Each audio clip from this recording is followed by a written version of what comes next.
Hi, I'm Bujidar, and in this video you will see how you can contact Hostinger. How do I contact Hostinger step by step?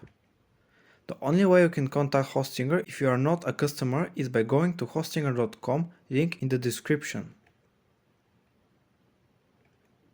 Next, scroll down and click their Contact Us page. You can find in their footer menu, link in the description as well.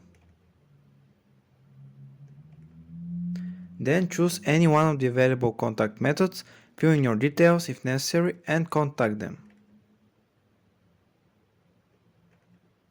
Their customer support is live 24/7 and will get back to you in a couple of minutes. But if you have a plan with them, you would be able to contact them via live chat using the icon on the bottom right corner. And that's it. That's how you can contact Hostinger.